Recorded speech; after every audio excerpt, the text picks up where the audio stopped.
Amados, estamos aí com esta série de mensagens, na mesa da comunhão.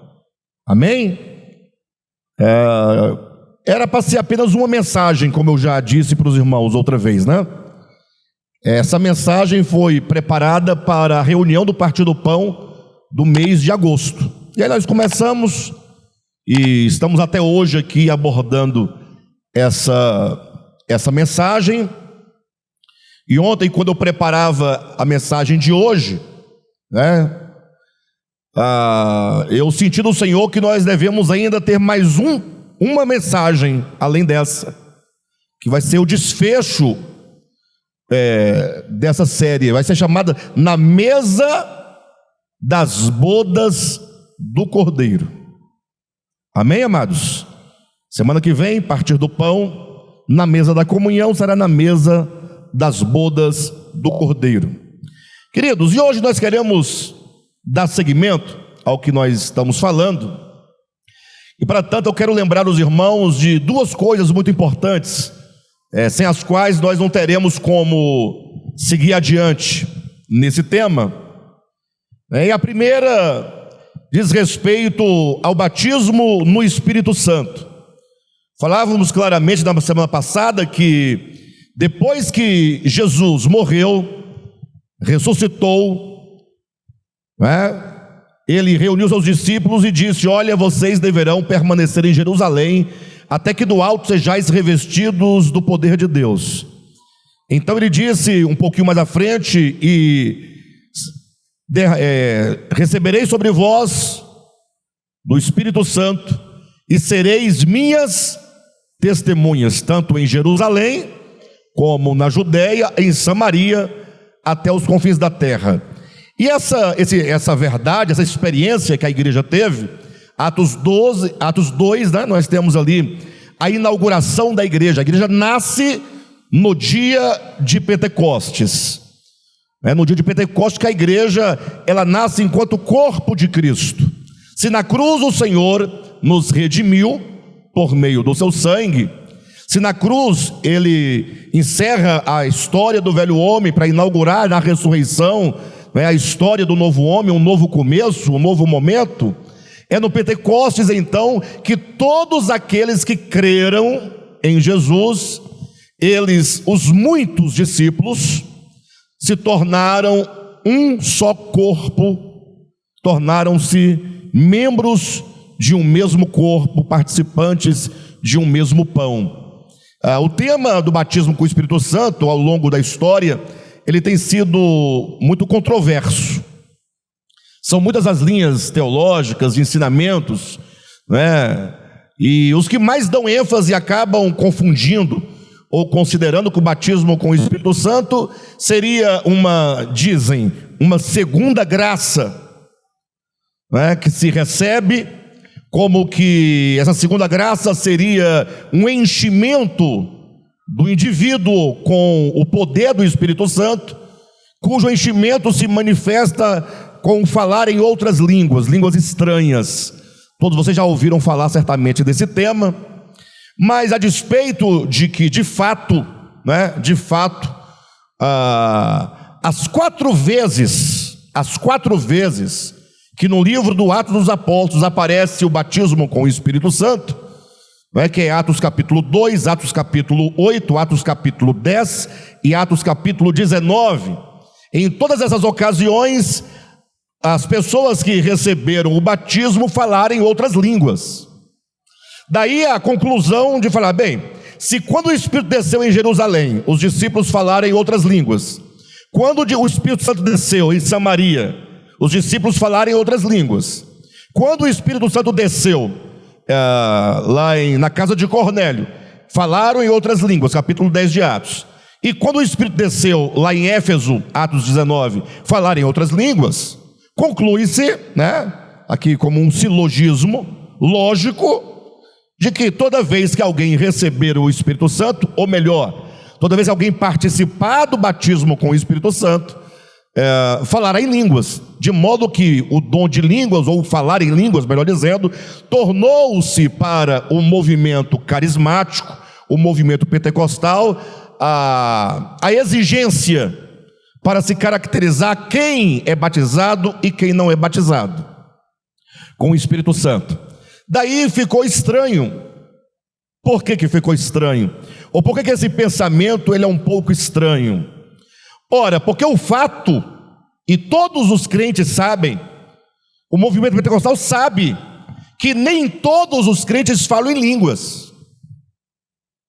Se você for na igreja pentecostal de tradição, vamos colocar, por exemplo, a Assembleia de Deus, que é pentecostal por tradição, né?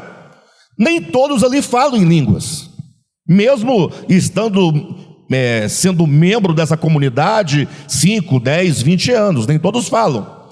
Bem, mas o próprio testemunho da Escritura também vai dizer que nem todos falam em línguas, assim como nem todos têm o dom de profetizar, assim como nem todos têm o dom de curar, assim como nem todos têm o dom, ou seja, porque é o Espírito Santo que distribui os dons conforme lhe apraz, conforme apraz ao Espírito Santo.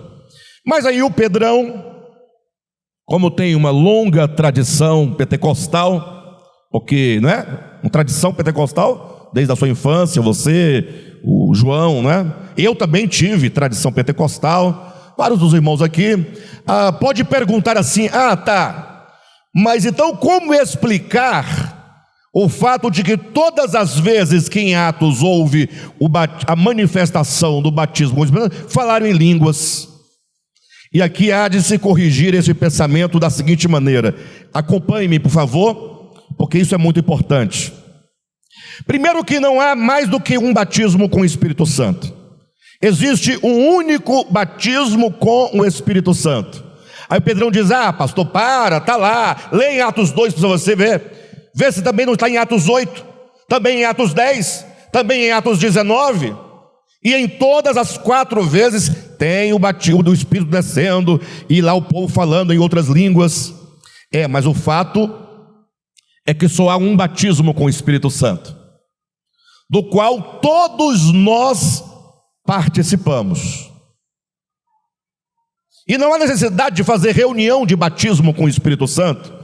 Não há necessidade de reunir, os irmãos que não são batizados venham à frente e começar a orar e clamar e pedir, Espírito desce, desce, desce sobre ele, e só desce quando fala em língua. E o irmão tadinho, tão ali com uma vontade tremenda de ser batizado, porque senão ele não vai ter a segunda bênção, e aí ele vai ficando ali tentando entrar na atmosfera, tentando entrar no mover, aí ele fecha o olho, se espreme, e aí ele tenta chorar, porque ele não tem dificuldade de chorar. O outro já caiu no chão, mas ele está ali tentando, coitado. Daqui a pouco ele começa a embolar a sua própria língua, né? Ora, Senhor, para ver se vem, e não vem. Tem uns que têm mais facilidade, né? Já entra falando em língua lá da porta, rabastada, ainda vai falando. Mas veja, queridos, em nome de Jesus, o fato é que todos nós participamos de um único e mesmo batismo. A explicação para Atos capítulo 2, capítulo 8, capítulo 10, 19 é porque foi aquilo que falamos no finalzinho da semana passada, mas que não ficou claro para vocês, por isso que eu começo exatamente daqui. Porque imaginem, a primeira igreja a nascer foi a igreja de Jerusalém, certo? Agora imagine quem eram a igreja de Jerusalém. Ora, era Pedro, Tiago, João, Mateus, André, Bartolomeu, só nata, os 12 apóstolos. Aí tinha Maria, mãe de Jesus, tinha Maria Salomé, tinha Maria, mãe de Tiago maior, tinha Maria, mãe não sei de quem, tinha muita Maria, e aqueles discípulos todos, o cego que foi curado, só aquela turma que esteve ali presencialmente com Jesus. Isso é uma beleza, porque todo mundo está na vantagem de que eles viram Jesus, estiveram com Jesus, comeram com Jesus, viram a sua crucificação, e agora o espírito sectário, o espírito de separação, o espírito de divisão, o espírito de facção, o espírito de denominação, o partidarismo tomava conta mesmo da igreja de Jerusalém. Ou seja, eles achavam que eles eram a igreja e ponto, e está tudo certo. Isso porque, como eles vinham de uma longa tradição do judaísmo, o judaísmo entendia que as alianças de Deus, as promessas de Deus, o Messias, a própria salvação, pertenciam única e exclusivamente aos judeus. De um privilégio, uma igreja de um privilégio tremendo. Eles assim nem mesmo pensavam em Samaria, nos samaritanos, né, nos que estavam na Judéia, nos que estavam em outros lugares lá das cidades pagãs. Enfim, eles estavam conformados ali em Jerusalém, né? Porque no dia do Pentecostes aconteceu que, estando todos eles reunidos num só lugar, de repente veio do céu um som como de um vento impetuoso e encheu toda a casa onde estavam assentados. E diz o texto: e todos ficaram cheios do Espírito Santo e passaram a falar em outras línguas. Então, está tudo certo agora, o Espírito foi derramado, estamos aqui.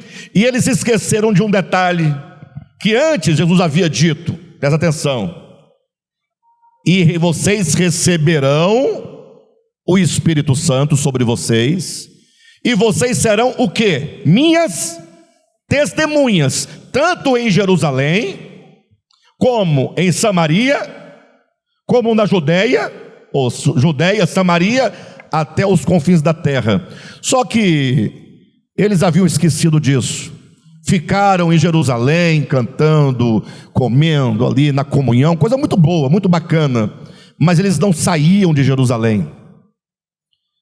Até então que Deus, olhando aquela situação, Jesus, o Cristo, olhando aquela situação, cabeça da igreja, e não é assim, filhos, é preciso que vocês saiam. Mas eles não saíam. Eles tinham um entendimento, preste atenção, de que os demais povos eram impuros. A prova disso é o próprio Pedro. No capítulo 10, ele vai ter que receber a visão de um anjo para convencê-lo de que ele deve sair e ir pregar em outros lugares. E Pedro foi, mas ainda foi preocupado, ainda foi com uma certa resistência. Mas o fato é que Jerusalém tinha uma profunda dificuldade de receber os irmãos. Você tem dificuldade de receber os irmãos? Ora, aqueles que estavam em Jerusalém, que receberam a palavra, que creram no Evangelho, eles foram batizados no Espírito Santo, no sentido de que foram batizados para dentro do corpo de Cristo, que está em 1 Coríntios, capítulo 12, versículo 13, 12 e 13, claramente, que aqueles que são batizados no Espírito Santo, são batizados para dentro de um só corpo. Atenção, o batismo no Espírito Santo é a união mística. O batismo no Espírito Santo é a união mística dos crentes no Espírito Santo com o Espírito Santo para formar um só corpo com Deus. De novo, o que é o batismo no Espírito Santo? É a união mística. Por que união mística? Palavra estranha, mística, me lembra assim, esoterismo, nova era, essas coisas. Não, é porque não é uma união conjugal, nem uma união meramente fraternal, não é uma união de corpos, não é uma união geográfica, não é uma reunião ou uma união étnica, não, é uma união mística do Espírito. Com o batismo no Espírito Santo, os muitos crentes se tornam um só corpo. É uma união mística do Pedro com o Josué, com o Carlos, né? Com o Roberto. Os muitos crentes se tornam um só corpo, porque eles são misturados, eles são mergulhados, eles são imersos no Espírito. O Espírito é quem os une, formando um só corpo. Então, batismo no Espírito Santo é a união mística dos crentes no Espírito e com o Espírito para formar um só corpo com Deus. Agora imagine só a igreja de Jerusalém.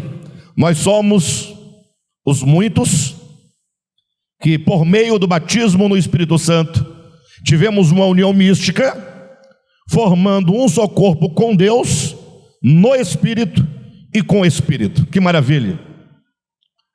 Aí de repente Deus fala assim: eu vou dar um jeito nisso agora. Vocês têm que entender que esse corpo é maior do que vocês. O corpo de Cristo é maior do que Jerusalém, muito maior. E só que os discípulos, sobretudo os apóstolos, não atendiam ao ide, saiam daí, levem o evangelho.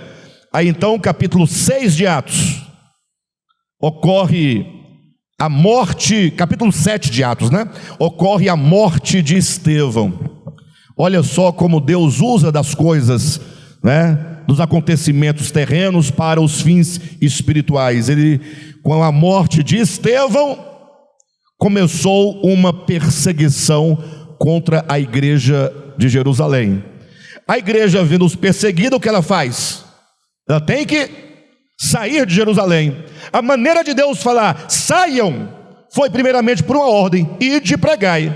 Eles não saíram, ficaram reclusos em si mesmo.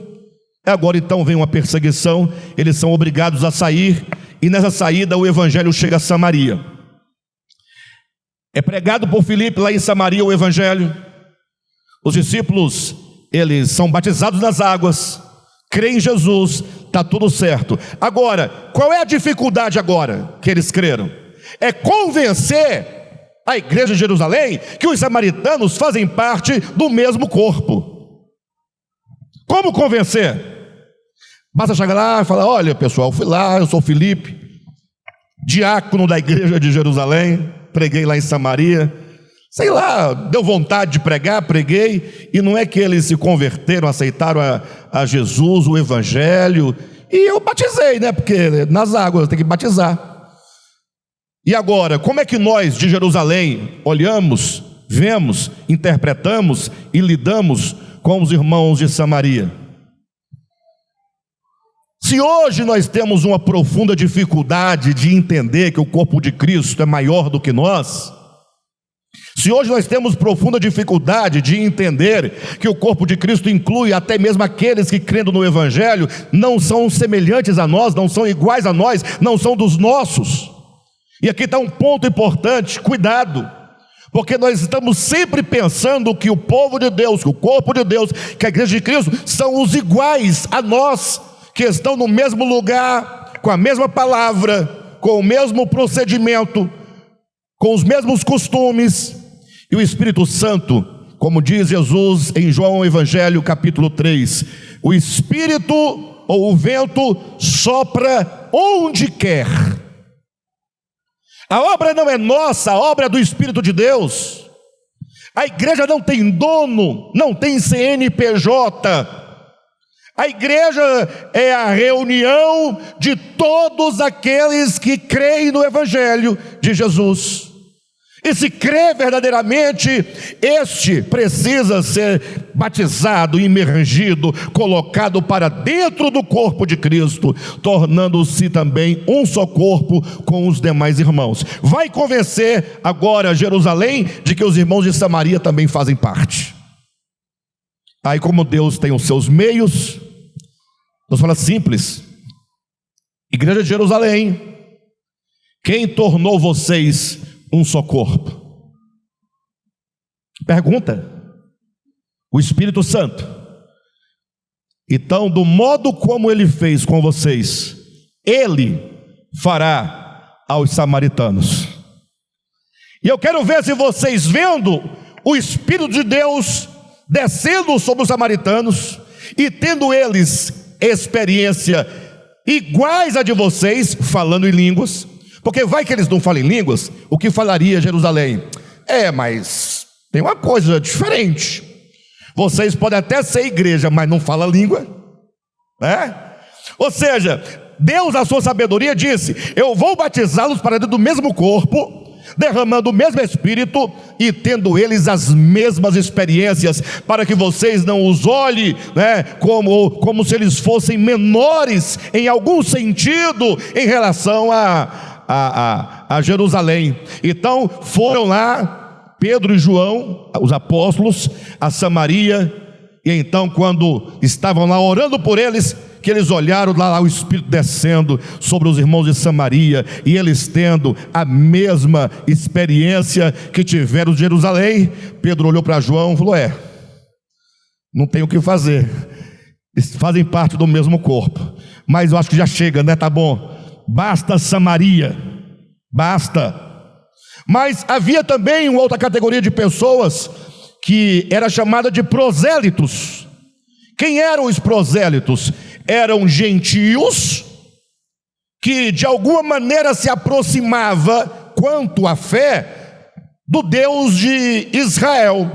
Eram gentios que tinham a convicção de que o Deus verdadeiro era o de Israel. Era um gentio que havia se convertido ao Deus de Israel, mas você não é judeu, tá bom? Você pode até acreditar, tá tudo bem, mas você é só um prosélito. Aí vai Pedro na casa de Dorcas, na cidade de Jope, e quem a Bíblia diz que era Cornélio? Era um prosélito, era um gentio piedoso que cria no Deus de Israel. E Pedro estava ainda falando quando o Espírito Santo desceu sobre todos naquela casa, e eles falaram em quê? Em línguas. Então o que Pedro vai dizer? Pessoal, infelizmente os prosélitos creram, os prosélitos receberam o Espírito e tiveram a mesma experiência que nós tivemos e que os samaritanos tiveram. Logo, os prosélitos também estão unidos no mesmo corpo. Basta, né, pessoal? Basta. Tá tudo bem, chega de gente entrando no corpo de Cristo. Vai lá Paulo, chega na cidade de Éfeso, havia 12 gentios reunidos numa casa, 12 gentios, 12 discípulos. Paulo chega, acha uma primeira coisa estranha, eles orando em nome de Jesus e tal, invocando o nome de Jesus e tal, falando tal. Aí, calma aí, vocês são meio diferentes, uns gentios diferentes, né? Vocês foram batizados? Fomos batizados, em quê? Nas águas, conforme o batismo de João Batista. Então são uns gentios assim, meio confuso ainda. Mas olha a pergunta de Paulo: vocês receberam o Espírito Santo quando creram? Não, nem sabemos que existe este tal de Espírito Santo. Daí Paulo os batizou em o nome de Jesus das águas, e eles então receberam o Espírito Santo, conforme Jerusalém, conforme Samaria, conforme os prosélitos. E porque somente estes 4 momentos em Atos, em que acontece essa manifestação do batismo, e todas seguindo o mesmo padrão, o mesmo paradigma, o mesmo modelo, é para que ficasse claro que no corpo de Cristo não há judeu, nem grego, nem samaritano, nem prosélito, nem gentil, mas que no corpo de Cristo, Cristo é tudo em todos. Amados, a mensagem do batismo com o Espírito Santo, no sentido de que o batismo é a união mística dos crentes no Espírito e com o Espírito para a formação de um só corpo com Deus, ela deve governar os nossos corações, a fim de nós termos a humildade de saber que nós, cada um individualmente, é apenas um membro do corpo de Cristo, e todos nós juntamente com todos os que creram em todos os tempos, em toda a terra, forma um só corpo com Deus. E isso o Senhor fez por uma questão que não está sendo pregada. E agora eu preciso de vocês. Infelizmente a igreja, de certo modo, ela aceitou Tá bom, tá bom. Se creu no Senhor, tal, tem o Espírito, tá tudo certo. A maioria das igrejas, denominações, dos segmentos, denominações, as comunidades, entende, tá bom. Tem um grupo ali, os irmãos DEVAP, parece que é Ministério Apostólico de Volta à Palavra. Aí ele fala, tá bom. A gente aceita como tal. Mas também não é tão fácil assim, vai entrar num crivo muito forte, né? Deixa eu ver, eles acreditam, por exemplo, na Trindade? Vão perguntar, não é? Quando eles dizem isso, o que eles estão falando? Eles estão dizendo assim, eles têm o mesmo dogma? Porque eles acreditam que a unidade se dá pelos dogmas também. É lógico e evidente que não pode ser cristão, nem mesmo igreja, se você não crê nas doutrinas centrais do Evangelho de Jesus, que é a sua origem. Ele é o Logos eterno, é o Filho de Deus, na sua encarnação, no seu viver humano, na sua morte, na sua ressurreição, na sua ascensão e na sua volta, a promessa da sua volta. Isso é o essencial do Evangelho, a cruz de Cristo. Agora, começar a perguntar e criar muitos dogmas e começar a condicionar para medir, você faz parte, você não faz parte, você não é, isso não procede do Senhor. Mas o fato é que, no geral, digamos, eles dizem assim, não, tá bom, na última, ou melhor, na melhor das hipóteses, a igreja no mundo inteiro, na melhor das hipóteses, a igreja do mundo inteiro dirá assim, nós somos a igreja. Olha que já será uma grande vitória, hein?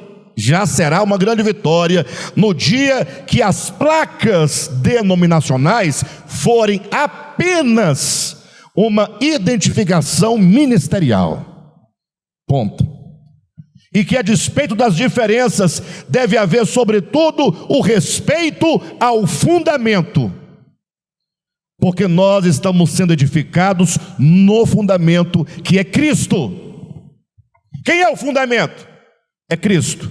Agora, se Cristo não é o fundamento, aí não tem o que fazer, está alicerçado em quê? Então, mas no dia que a igreja do Senhor Jesus na terra, atenção, chegar a melhor das hipóteses dizendo, tá bom, nós concordamos e aceitamos que judeus, gentios, prosélitos, samaritanos fazem parte do mesmo corpo, ainda assim não terá alcançado a meta. Por qual motivo? Aqui começa a mensagem dessa manhã. Não basta termos a unidade no Espírito e da fé essencial, não, porque nós vamos ficar toda a igreja igual à igreja de Jerusalém. Nós somos a igreja, é maravilha. Somos o corpo de Cristo, todos os irmãos, em todos os lugares, que confessam o nome de Jesus, que creem na obra da cruz, que creem na sua ressurreição. Somos a igreja, somos o corpo de Cristo. Mas a grande questão se encontra exatamente aqui. Vocês sabiam que a igreja, e agora quando eu falo igreja, é a igreja nesse conceito macro de corpo de Cristo. Vocês sabiam que a igreja é um grupo de pessoas especiais? Hein? Sabia ou não? Sabia que a igreja, ela não é para qualquer um? Não é, vem quem quer, aceita Jesus. Não, para.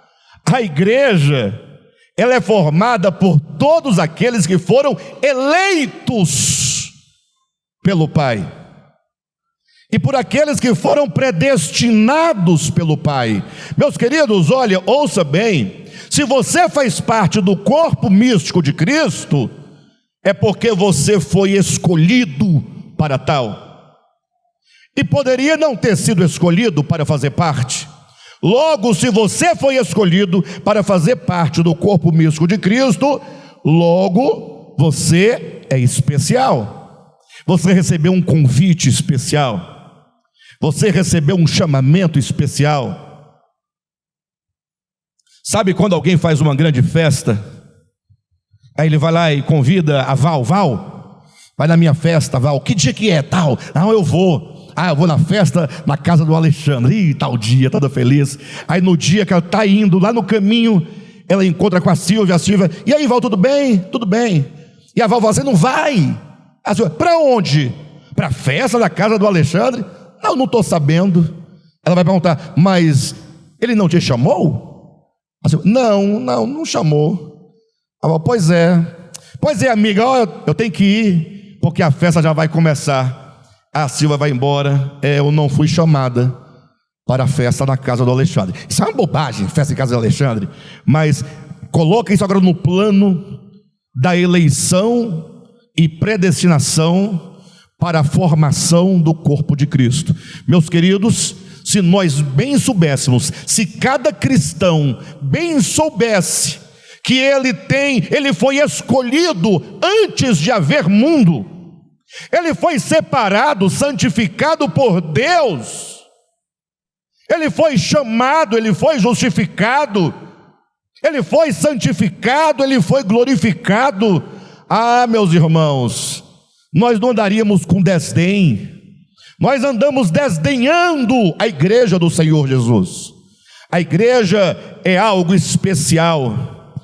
A igreja é o conjunto, é a coletividade de todos aqueles a quem o Senhor de antemão amou eletivamente, separou e disse: vocês farão parte e irão compor o corpo de Cristo. Aí você fala assim: ai, que maravilha, eu sabia disso, mas não estava nem lembrando. Outros vão dizer: não, nem sabia disso. Agora vamos todo mundo embora felizes, porque aprendemos ou fomos lembrados de que a igreja é um povo especial. Logo vamos olhar para quem não é eleito nem predestinado, ou pelo menos supostamente não é, e vamos dizer assim: vocês não são convidados, vocês não foram escolhidos, vocês não foram chamados.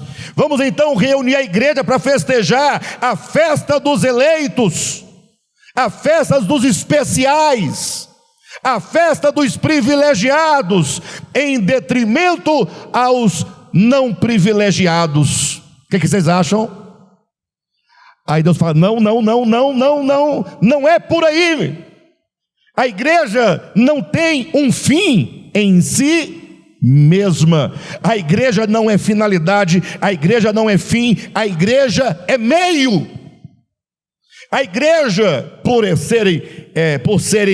ser formada de eleitos, essa eleição está de acordo com a obra de Deus, com a estratégia de Deus, com os planos de Deus.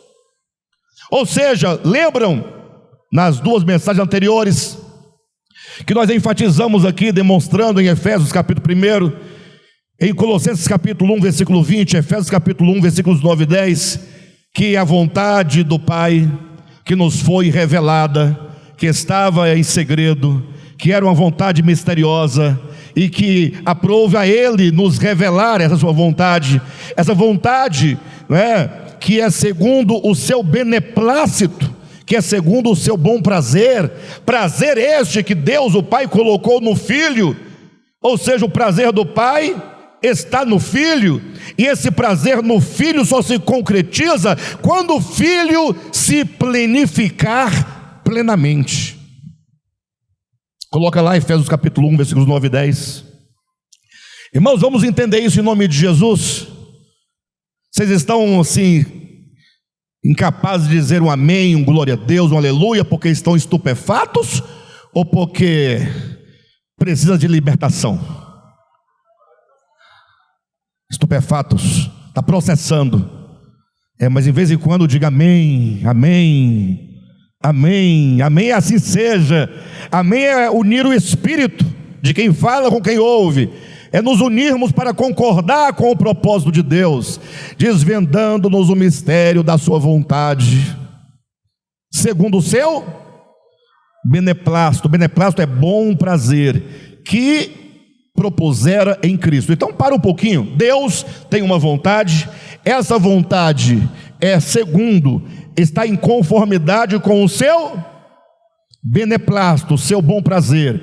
Então atenção, ei, Deus tem uma vontade, essa vontade está de acordo com o prazer do Pai.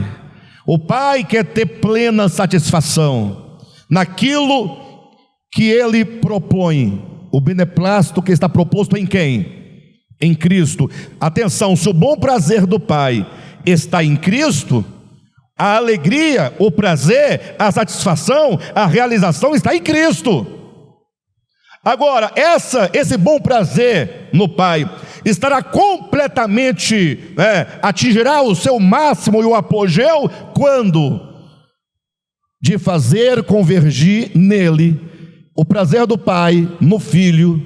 Esse prazer consiste em fazer convergir em Cristo, na dispensação da plenitude dos tempos, todas as coisas, tanto as do céu como as da terra. Ou seja, quando todas as coisas dos céus e da terra voltarem, convergirem, converterem-se para o Cristo, quando tudo estiver em conformidade com o plano original, em Cristo, por Cristo e para Cristo, quando não houver nenhuma consciência no céu e nenhuma consciência na terra que fuja, da força atrativa do amor de Cristo e a obediência de Cristo, quando todas as consciências voltarem para Ele e Cristo, portanto, se tornar efetivamente,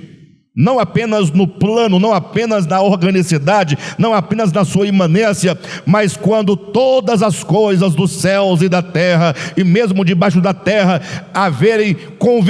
houverem convergidos para Ele, o Pai estará planificado plenamente. A consumação dessa obra será o gozo do Senhor, a alegria, a realização de toda a sua obra. Ora, então, se Deus tem uma obra que inclui não somente a terra, mas os céus e a terra, e se antes de Ele chegar a realizar, antes de Ele convergir tudo para o Filho, Ele resolveu nos predestinar, nos fazer igreja. Não é verdade que o que aconteceu com a igreja é apenas um ensaio, é apenas a propedêutica? Palavra esquisita, né? É apenas a introdução, é apenas um começo daquilo que Ele realizará finalmente? Nós não estamos falando de corpo de Cristo, queridos, de unidade, dos muitos serem um. Ora, quem somos nós, os muitos da igreja? Não éramos nós as consciências que éramos inimigas de Deus? Não éramos nós os que, inimigos de Deus, andávamos mortos nos delitos e pecados? Andávamos distantes, errantes, peregrinos, sem esperança, sem Deus, sem as alianças. E não foi agora Deus trazendo de todos os cantos do mundo, do norte, do sul, do leste, do oeste, seja os judeus, sejam os samaritanos, sejam os prosélitos ou gentios, trazendo todos para Cristo. O que é a igreja? Por que será que Tiago vai chamar a igreja, ou esses crentes primeiros, de primícias de Deus? Por que será que o escritor aos Hebreus não vai chamar a igreja de igreja dos primogênitos? Por que a igreja é a igreja dos primogênitos?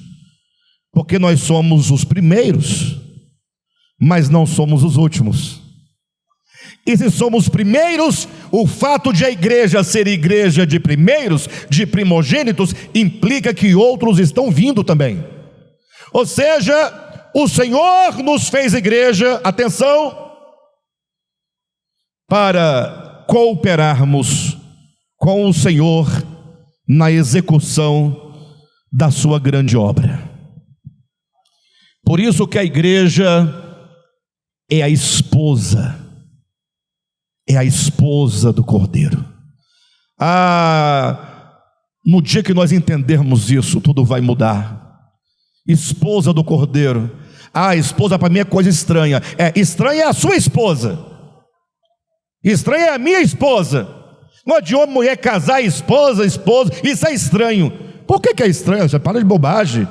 Não, é estranho porque Deus, na sua sabedoria, criou marido e mulher, macho e fêmea, criou esse casal que vocês conhecem, Roberto e Lúcia, para representar o verdadeiro casamento. Logo, o que é estranho é a sombra. O nosso casamento é apenas uma sombra do verdadeiro casamento, porque a mulher, ela representa a igreja, e o marido representa Cristo. Está claro em Efésios capítulo 5, versículo 22 em diante, leiam. Então, se nós quisermos entender o que é ser esposa do Cordeiro, você tem que entender uma coisa. Quando Deus fez a primeira esposa, Ele olhando para Adão, e aqui está o princípio, está o modelo, para nós entendermos o que é a esposa do Cordeiro, e Deus disse: não é bom que o homem esteja só, far-lhe-ei uma perturbadora, que lhe seja... É isso que diz? O que diz o texto? Não é bom que o homem esteja só, far-lhe-ei uma auxiliadora, que lhe seja o quê? Idônea, que lhe seja da mesma natureza, que compartilhe do mesmo propósito, que o auxilie, que lhe seja por arrimo, por força, por presença, por auxílio. Então, esposa implica cooperação. Por isso que agora, tendo o Senhor reunido aqueles que creram primeiramente no Evangelho, Ele os constitui uma unidade, corpo de Cristo.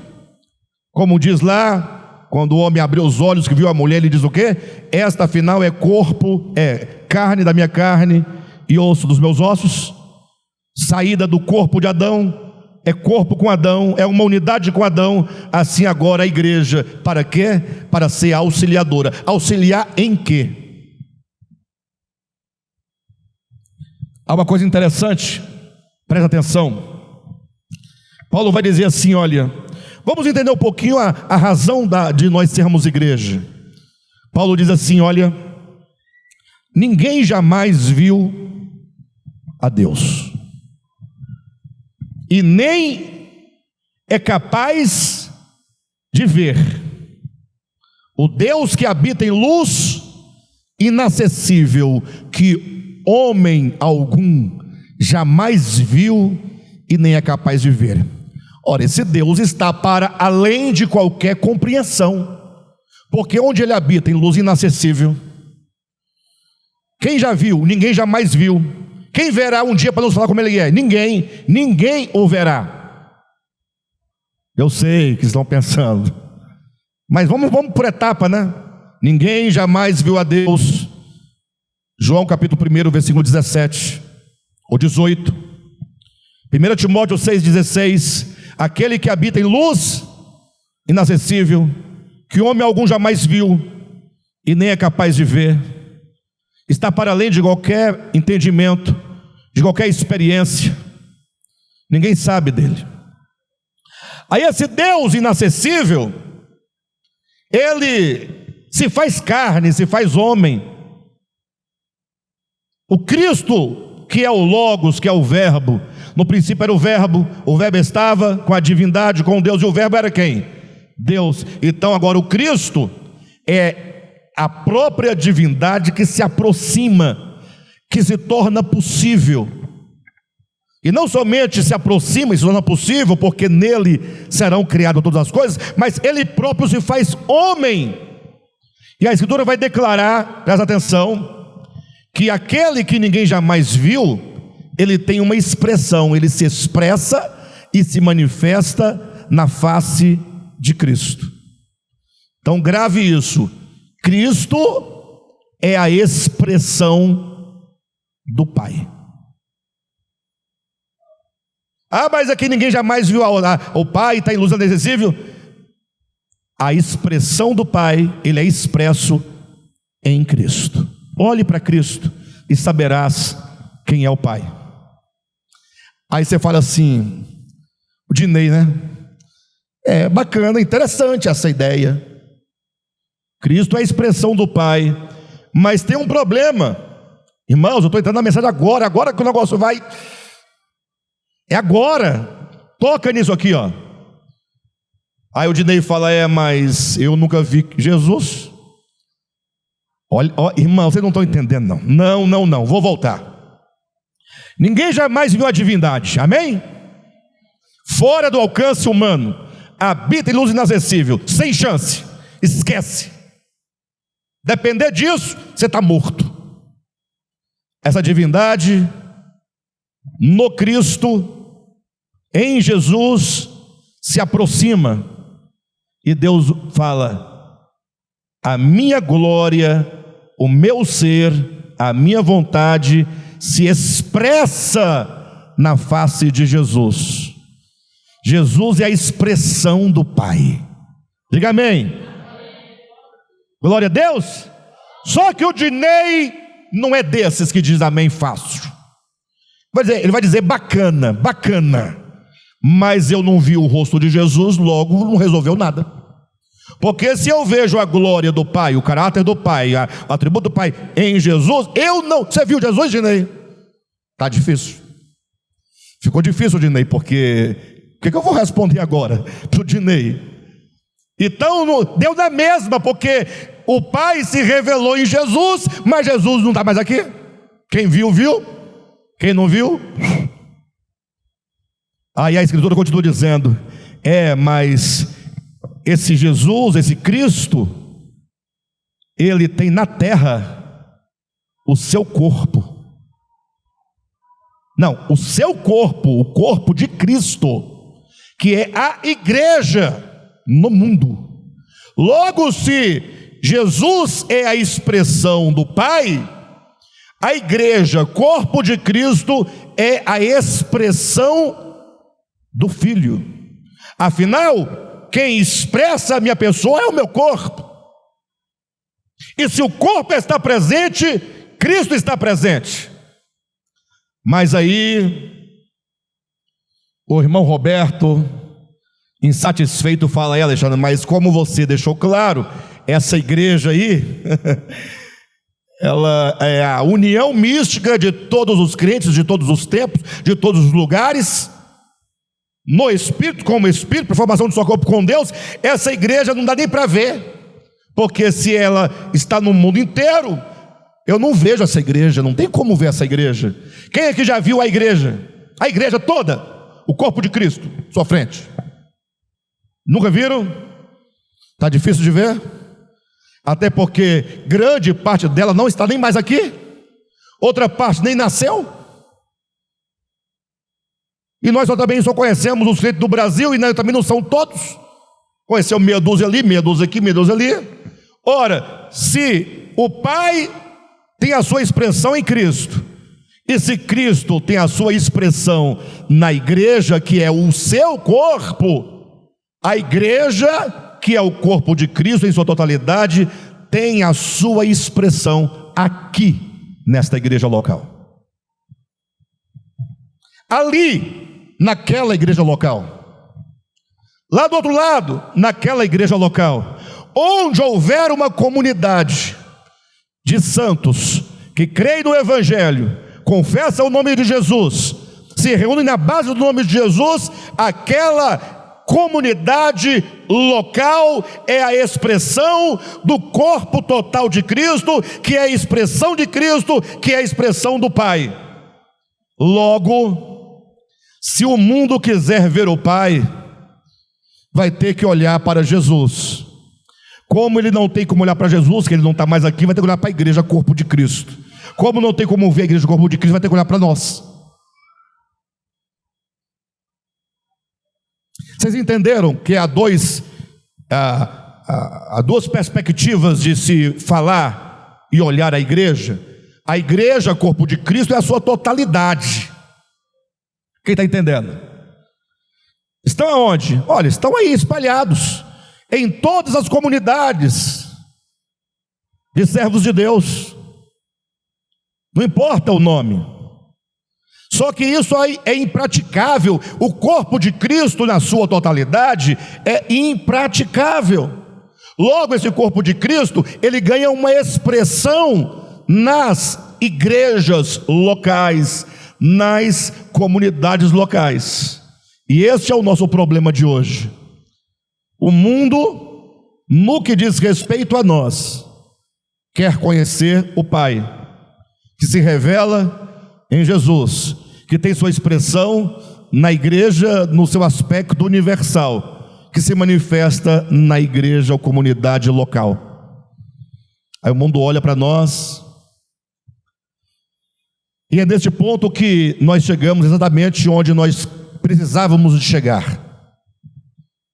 1 Coríntios capítulo 11, pega a sua Bíblia, comecem a orar, queridos, pedindo a Deus discernimento, graça, entendimento. Chegamos a uma igreja local, como a nossa. Essa igreja nossa cheia de defeitos, né? Nunca fomos uma igreja perfeita, no sentido daquilo que compete a nós. Nós somos igreja perfeita naquilo que Cristo nos constituiu. Mas a grande pergunta, pessoal, me ajuda, porque nós estamos agora no ponto mais importante de tudo que falamos até agora, porque é a hora que nós vamos tocar na mesa da comunhão. É aqui onde você se assenta a essa mesa de modo prático. Então, vem alguém aqui nos visitar. O Mendes está ali com a sua esposa, sejam bem-vindos. É a segunda vez que eles vêm aqui nos visitar.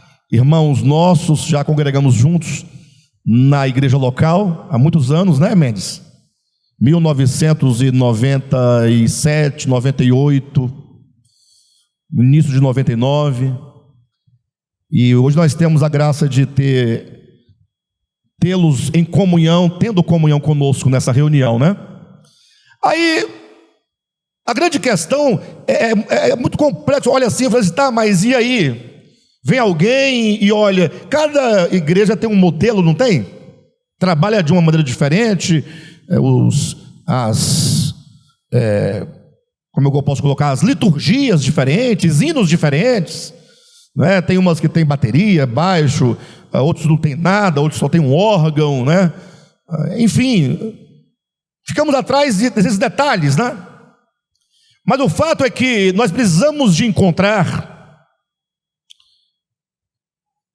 a verdadeira unidade. Tem uma comunidade de irmãos aí que todos os seus locais de reuniões são todos iguais.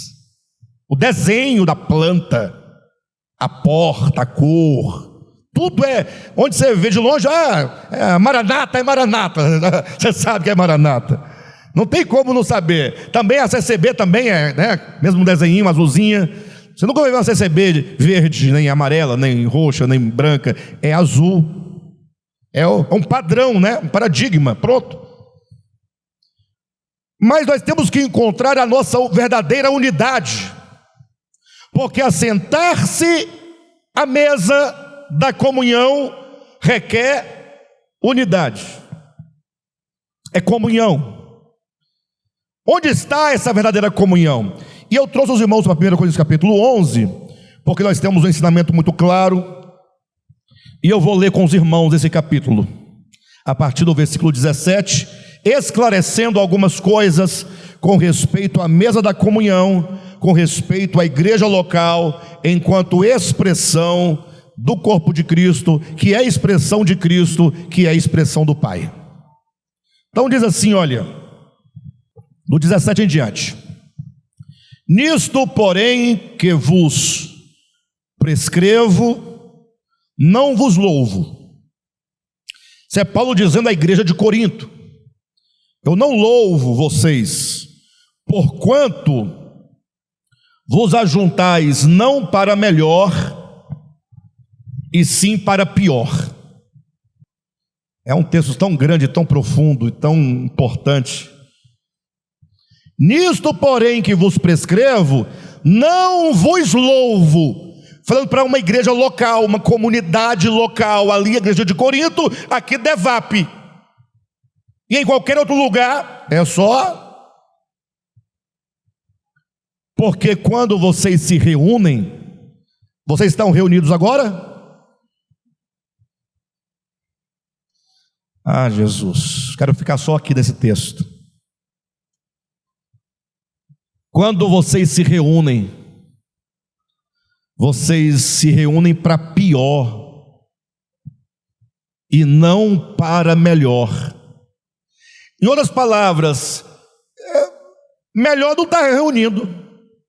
Vocês estão piorando a vida de vocês. Cada reunião piora.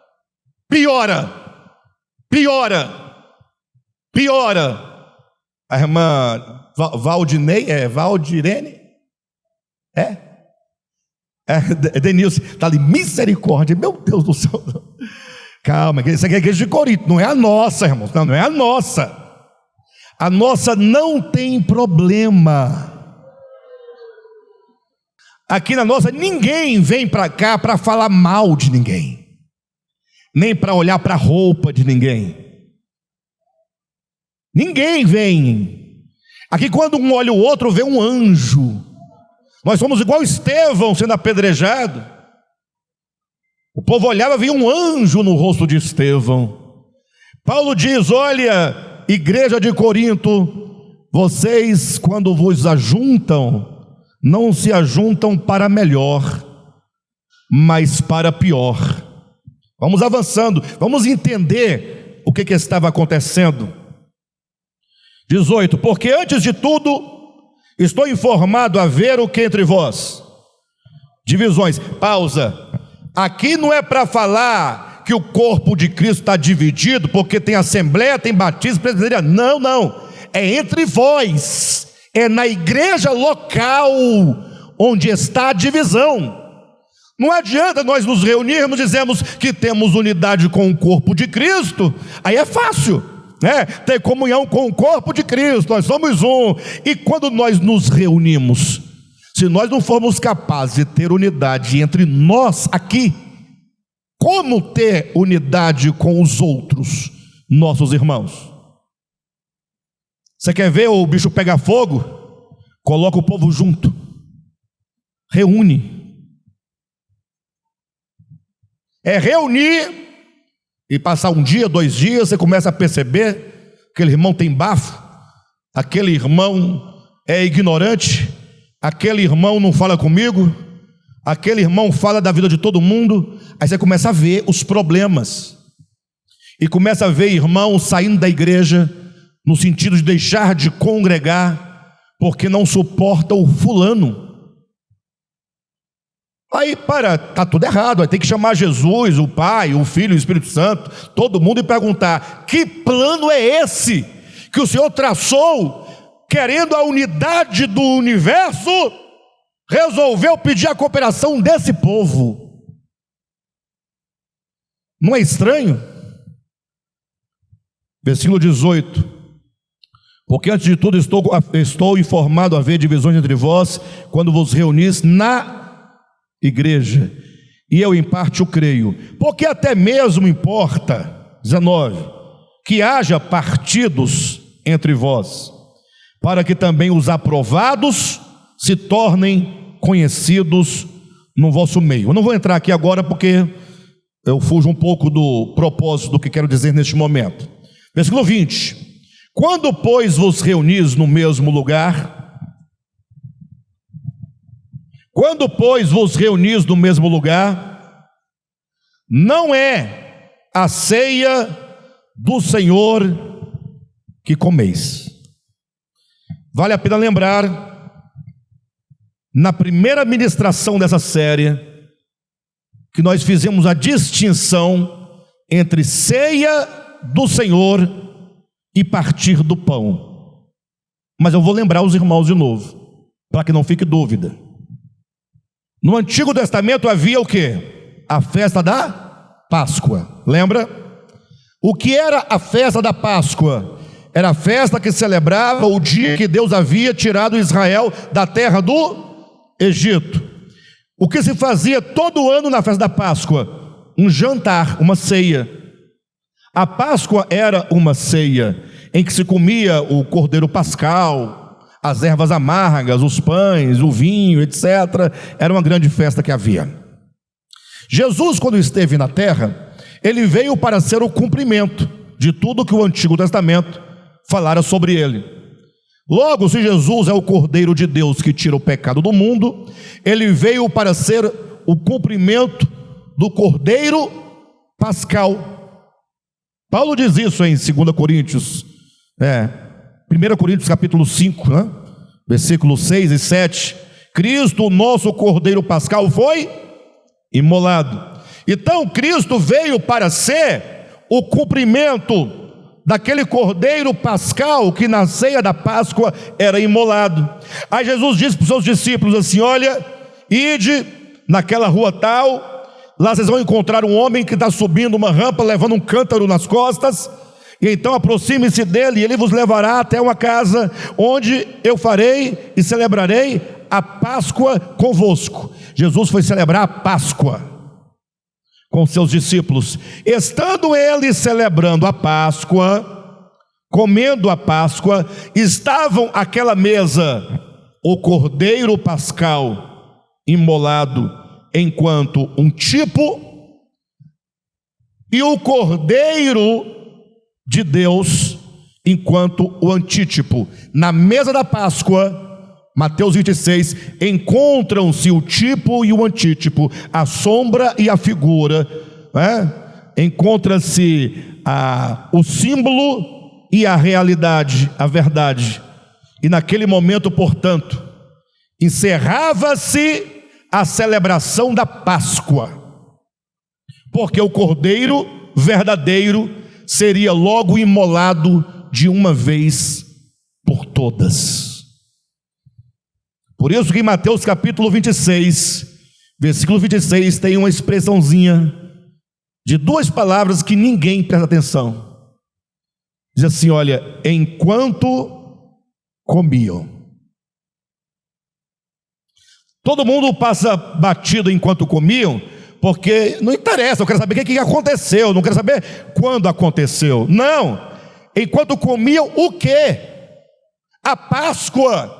Enquanto comiam a ceia da Páscoa, eles estavam ceando a ceia pascal, quando Jesus, tomando o pão, abençoou, tomando o vinho, o abençoou. Ou seja, Jesus estabelece enquanto comiam, ele estabelece enquanto comiam a ceia da Páscoa, ele estabelece o partir do pão.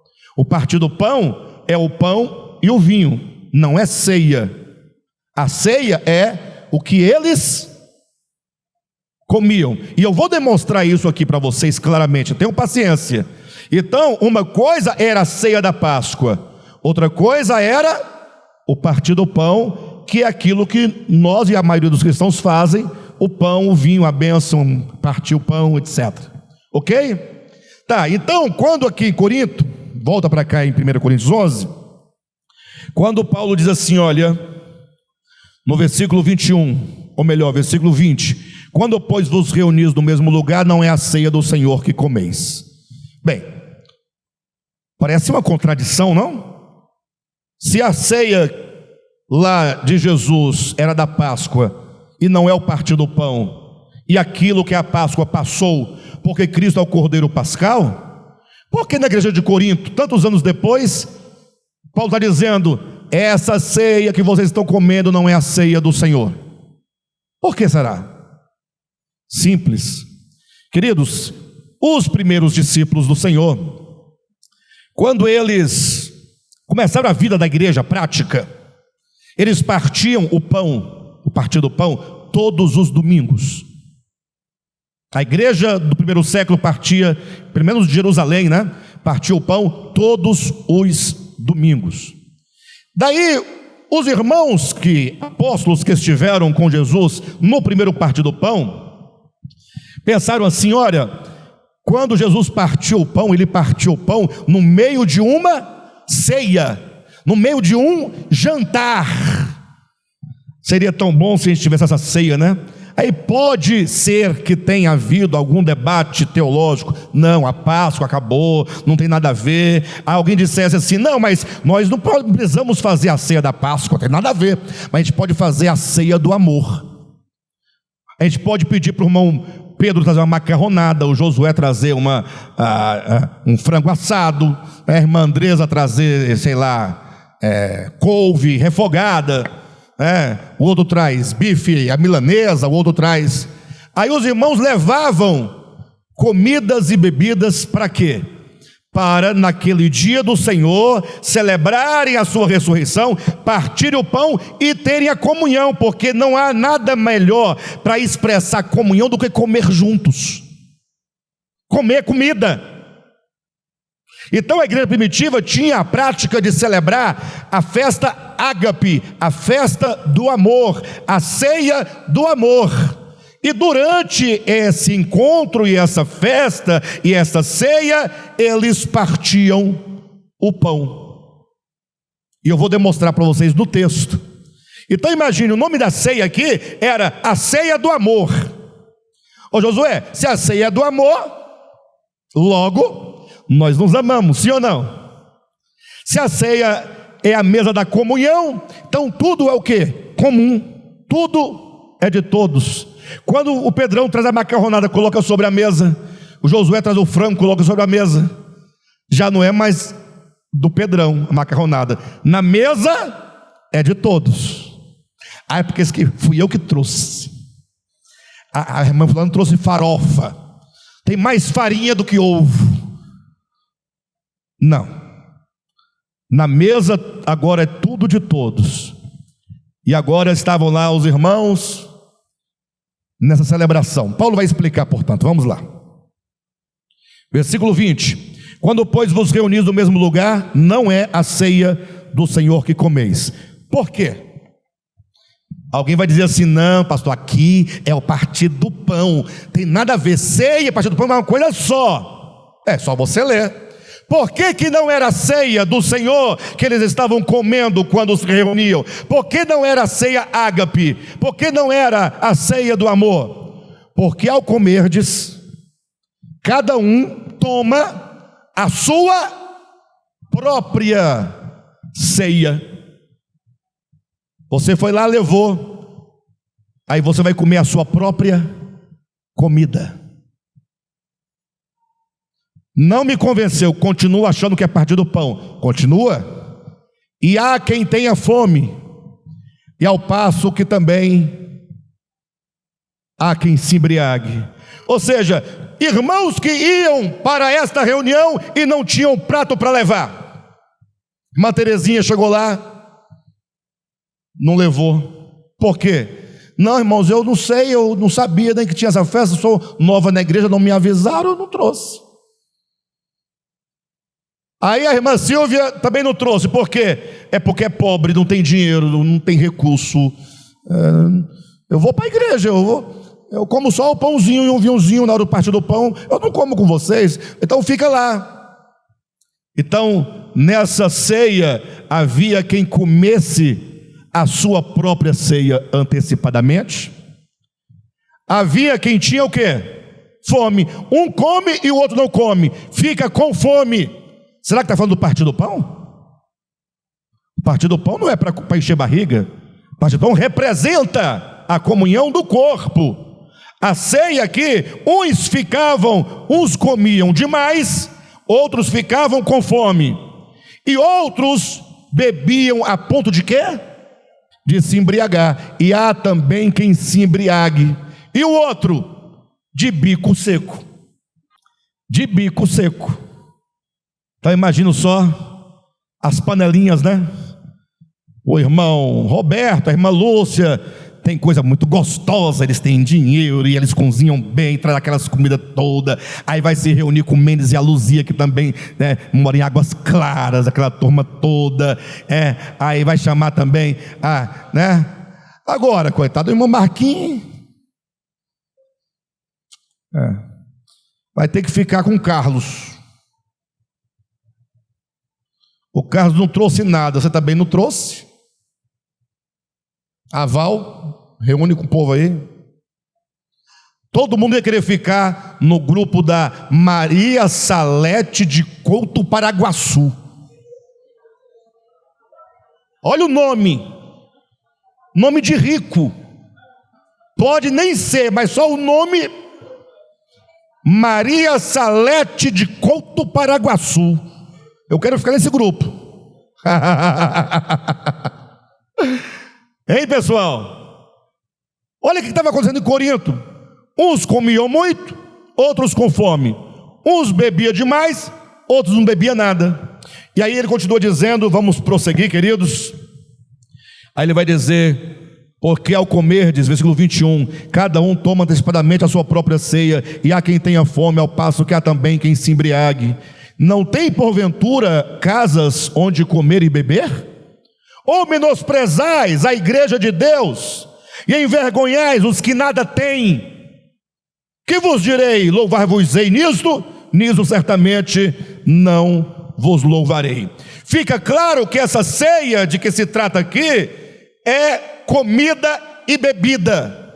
É arroz, feijão, macarrão, costela, carne de porco, feijoada, farofa, vinho, sangue de boi, chapinha, aquele gostosinho, bem gostosinho. Não, pérgola dá uma dor de cabeça que ninguém aguenta. Aquele verdinhozinho. Mioranza. Mioranza é uma delícia, mas dá dor de cabeça também, é baratinho. Bem baratinho. Não, cidra tem futuro não. A cidra é quando o crente está querendo beber, mas não pode, é pecado. Aí não, tomar uma cidrazinha. Tomar uma cidrazinha. Porque se alguém falar, ué, tá bebendo, não é cidra. Isso aqui é quase um refrigerante. Aqueles quipiculezinho também, é quase um refrigerantezinho. Ainda fazer a esquerda de maracujá para disfarçar. Bem, mas percebe-se claramente que aqui havia um problema de divisão. E Paulo vai chamar isso de desprezo. Vocês estão desprezando os irmãos. Meus queridos, olhem para mim em nome de Jesus. Eu preciso que vocês ouçam isso. Não menospreze a igreja de Deus. Não menospreze. Você olha para um irmão, aí você diz assim, mas eu sei que o irmão não presta. Não tem isso? Eu sei. Alexandre, é porque você não conhece. Você só conhece aqui na igreja, nas reuniões. Não menospreze aquele por quem Cristo morreu. Não menospreze aquele a quem o Espírito Santo colocou no seu corpo. Ah, mas não tem mais, a obra é do Senhor. A nós cabe nos vermos, nos identificarmos e experienciarmos o corpo de Cristo enquanto unidade. Precisamos amar uns aos outros, perdoar uns aos outros, suportar uns aos outros, orar uns pelos outros, ajudar uns aos outros. E se você porventura tem um olhar tão puro, tão santo, você está quase chegando lá, debaixo do trono, está tocando já o trono de Deus, e você porventura vir alguém que você julga na sua sabedoria profunda, que aquela pessoa não é adequada, você pode orar por ela. Senhor, tem misericórdia daquele fulano, daquela fulana, dê entendimento, dá luz, liberta, cura, transforma. Mas não despreze o corpo de Cristo, queridos. Os irmãos não têm ideia, nós fomos chamados para ser a expressão do corpo, nós, comunidade local. Olha a nossa responsabilidade, nós estamos no rabo da fila. Deus só pode ser mostrado em Jesus. Jesus no corpo, o corpo na comunidade local. Ou seja, o último da fila somos nós, porque nós vamos ter que mostrar tudo em nós, porque o Pai se mostra em Jesus, Jesus no corpo e o corpo na comunidade. Então o povo tem que ver em nós o Pai, Jesus e o corpo. Olha a profundidade, olha a responsabilidade que nós temos. E alguém pode perguntar: Alexandre, mas está difícil, porque se isso aí é o padrão, então não vejo nada, não tem nem esperança, porque não tem para onde ir. Porque nós não estamos falando da igreja de Corinto, estamos da nossa comunidade aqui. E para nós aqui, dessa comunidade, não importa nenhuma outra comunidade. Depois que nós pensarmos em nós, podemos orar pelos defeitos dos outros, mas enquanto não nos vermos na nossa situação, nos nossos relacionamentos, como o nosso coração lida com os problemas do irmão, com a situação da igreja, né, de cada família, de cada criança, de cada adolescente, de cada jovem, a turma vai crescendo devagarzinho, com tantos problemas, com tantas dificuldades, e ao invés de nós nos preocuparmos que o filho do irmão fulano está sofrendo, está numa fase difícil, o mundo está querendo arrastar, ele está meio perdido, nós tacamos pedra. Você viu o filho do fulano? Sabia que ele fez isso? Sabe que ele faz aquilo outro? Aí nós ficamos no inferno. Aí Paulo vai dizer: vocês se reúnem para pior. Vocês não estão celebrando a festa do amor, da unidade, da mesa da comunhão. Está ficando ruim. Ele vai dizer: nisto eu não vos louvo. É a palavra de profunda advertência. Ou seja, a pauta primeira de nossas orações é: Senhor, precisamos de unidade. Mas cuidado, existem vários níveis de unidade. A unidade primeira é dentro de nossa casa. Pai, mãe e filhos. Ou melhor, marido, esposa, pais e filhos. Se você não tem unidade na sua casa, não espere ter unidade na igreja, na comunidade local. Não faz sentido.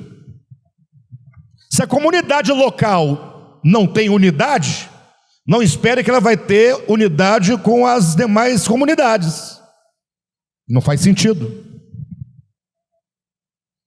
Eu não sei se é um espírito de cegueira que cega o entendimento, tapa os ouvidos, os olhos. Mas eu vi uma situação tem algum tempo já, e a pessoa mandando posts e vídeos de unidade. Você olha assim e fala: rapaz, que maravilha, unidade.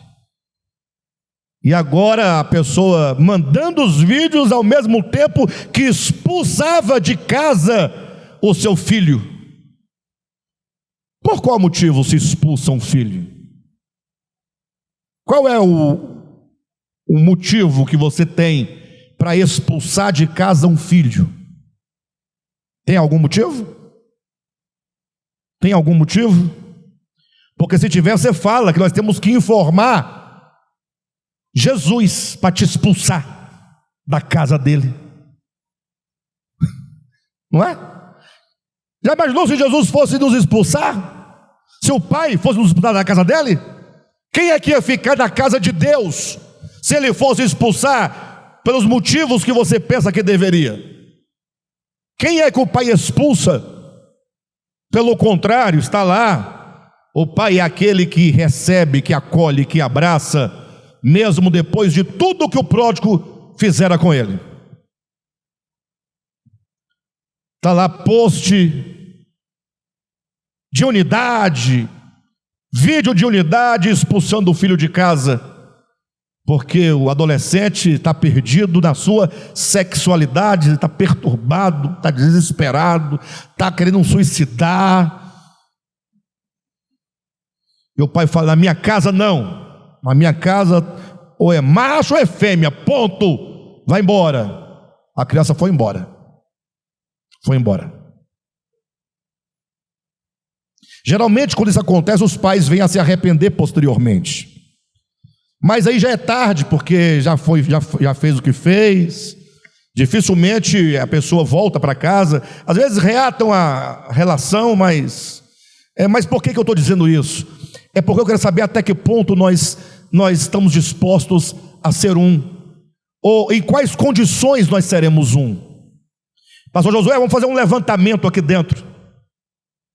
Em quais condições você aceita ser um conosco? Em quais condições? Por exemplo, vocês acham que o Dinei deveria ter comunhão conosco? Dinei é esse tatuado aqui, ó. Vocês acham? Não, parece brincadeira, mas deve ter gente aqui dentro, irmãos nossos, que tem o entendimento. Eu acho que não deveria. Ou pelo menos quando vier, cobre com a roupa, uma blusa comprida, né, irmão? Vigia, né? Vigia. Pelo menos, né? Nós não temos comunhão. A Andresa, coitada, canta jazz, Frank Sinatra. Que tal nós fazemos aqui uma espécie de um tribunal, mas como tribunal é uma palavra muito forte, muito assim, vamos fazer uma comissão, melhorou? E vamos debater, vamos deliberar se a Andresa pode ou não continuar cantando. É um caso a verificar, vocês não acham não? Não, é um caso a verificar. O marido dela também, o marido dela, essa turma toda de músico aí, ó. Não, vamos ver o seguinte: nós temos que fazer uma verificação, uma comissão para julgar, né? Para saber se. Aí nós vamos encontrar tudo nos outros. Declaração de nada consta. Irmãos, eu vou encerrar bem aqui onde eu estou, lendo apenas um texto com vocês, tá bom? E nós vamos dar seguimento na próxima semana. Colossenses capítulo 3, versículo 11. Vou ler com vocês aqui.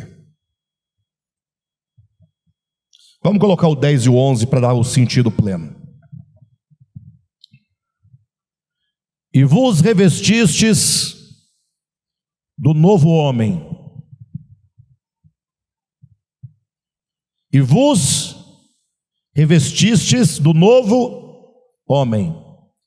Vocês entendem o que é revestir? Eu estou vestido com esse casaco aqui, certo? Esse casaco sou eu? Não. Mas eu estou revestido com ele. Certo ou não? O que implica que esse casaco pode ainda encobrir algumas coisas em mim. Sim ou não? Então, primeiro ponto: vos revestistes do novo homem. Isso é fato. Quando você olhar para o seu irmão, saiba, ele está revestido do novo homem. Ah, pastor, mas não parece, não coincide.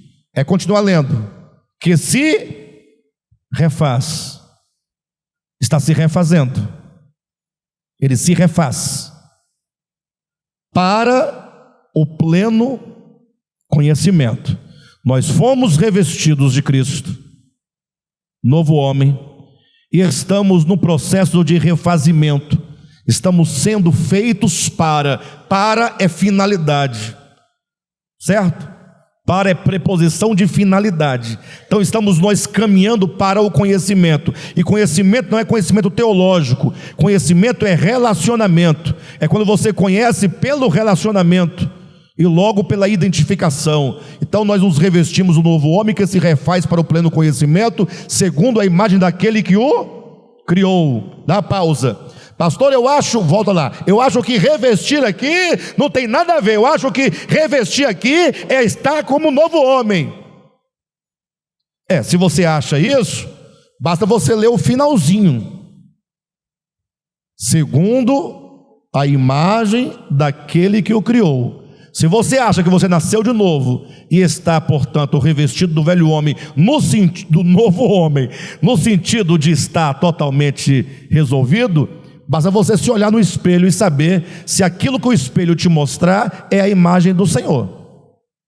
Ah, não, ainda tem umas coisinhas. Então você está no caminho. Você está revestido do novo homem, mas está no processo de ser refeito para o conhecimento, segundo a imagem daquele que o criou, no qual, neste novo homem, não pode haver grego. Dá uma olhadinha para o seu irmão, só bobagem.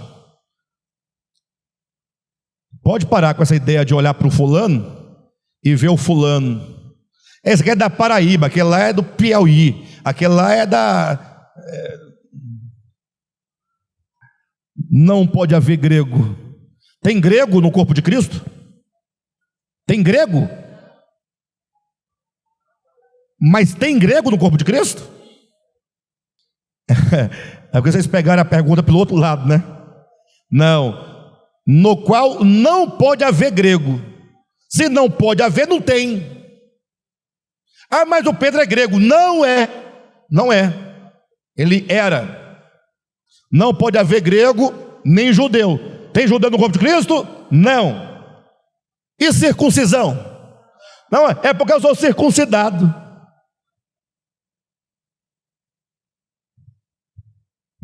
E o outro? Não, eu não sou não.